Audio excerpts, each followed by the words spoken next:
네, 안녕하세요. 한국사 문동균입니다. 자, 이번엔 출제 순위 71위에 해당되고요. 이제 몽골과의 전쟁 얘기입니다. 이 몽골과의 전쟁의 경우에는 지금 보시면은 532페이지 교재에 해당되고요. 차수가 쭉 나와 있는데 거의 40년에 가까운 전쟁이기 때문에 차수가 엄청 많아요.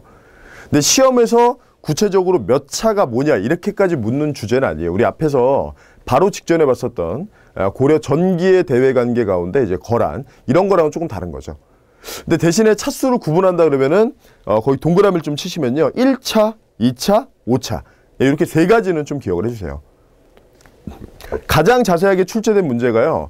경간부 쪽에 2차하고 5차를 묶어서 출제한 문제가 비교적 최근에 있었어요. 근데 그 문제의 경우에는 차수를 묻는 문제는 사실 아니었어요. 자, 뭐였냐면 결국에는 2차 때 활약했던 인물이 5차 때 또 등장하게 되거든요. 그게 바로 김윤후라는 인물인데 그 사람의 인물 문제였던 거죠. 그렇죠? 그래서 얘기 드린 대로 1차, 2차, 5차만 좀 잘 보시면 되겠고요. 우리가 오늘 살펴볼 주제는요. 2번에 나와 있는 삼별초입니다. 빈도가 조금 높고요. 특히나 치안 담당했기 때문에 경찰 직렬 쪽에서는 시험 비중이 굉장히 높은 주제입니다. 개수형 문제까지도 출제가 됐고요. 자, 그러면 이제 공무원 쪽에도 안 나온다는 얘기는 아니에요. 그래서 제가 준비한 문제는 공무원 쪽 문제입니다. 14년 국가직 9급 문제고요. 자, 보시면 이번 문서를 보낸 조직에 대한 설명으로 옳은 것은 나와 있는데 이전 문서에서는 몽골의 연호를 사용했는데 이번 문서에서는 연호를 사용하지 않았다. 몽골과의 관계가 끝났다는 얘기죠. 그렇죠? 자, 그리고 나서 이전 문서에서는 몽골의 덕에 귀의해서 군신관계 맺었다고 했는데 강화도로 도읍 옮긴 지 40년에 가깝지만 오랑캐 풍습을 미워해서 어디로 옮겼다고 한다? 진도로 옮겼다고 한다. 우리가 고려첩장 불심조조라는 걸 잘 모르더라도요. 진도로 옮겼다. 몽골이 싫다. 이런 표현들을 봐서 삼별초라는 것은 뭐 쉽게 파악할 수 있었던 문제예요. 자, 그러면 강화도에서 이 당시 어떤 모습들이 있었는지 한번 좀 살펴보면 자, 강화도의 무신 정권이요. 네, 최후가 옮겼죠. 1차 항전 이후에 바로 옮기고 그래서 거의 40년 가까이 몽골이 수도입니다. 몽골 그 원간석기 때 그 몽골의 침입이 있었을 때 강화도가 지금 수도예요. 강화도가. 근데 몽골하고 싸운 지 40년에 가깝다 보니까 이제는 그들과 화의하고 항복해야 되는 거 아니냐. 온건파가 득세한다는 거죠. 온건파가. 그래서 온건파가 권력을 잡고 원래 수도인 개경으로 1270년에 돌아갑니다. 이 사건을 우리는 개경환도라고 해요. 개경으로 돌아갔다. 근데 개경환도에 끝까지 저항하는 인물들이 있죠. 그게 바로 삼별초입니다. 삼별초. 왜냐하면 삼별초는요. 최씨 정권의 사병 집단이기 때문에 개경환도 한다는 얘기는 이제 무신 정권이 끝난다는 얘기예요.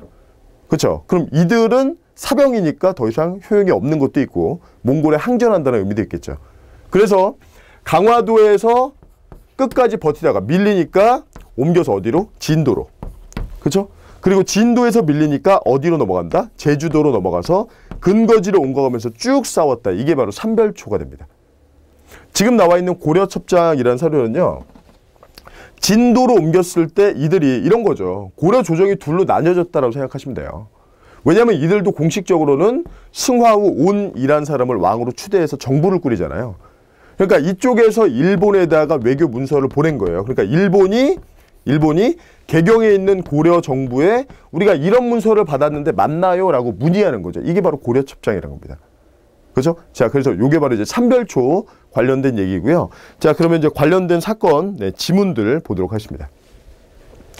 자, 최후가 도적을 막기 위한 조직에서 비롯되었다라고 하는데, 그렇죠. 최후가 강화도로 천도에서 밤에 치안 담당을 된 게 밤야자 써서 야별초예요.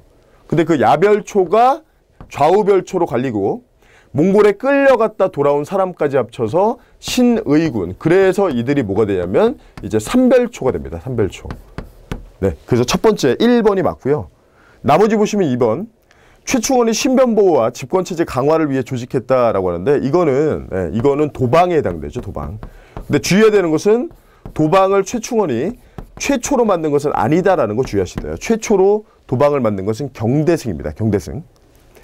그 다음에 거란 침입 대비 아니죠. 네, 요거 몽골 침입 대비고요. 그 다음에 쌍성 총관부 탈환. 쌍성 총관부를 탈환하게 되는 것은 이거는 공민왕 때기인데 그때는 이미 삼별초가 없습니다. 그죠? 그래서 요것도 틀렸고요.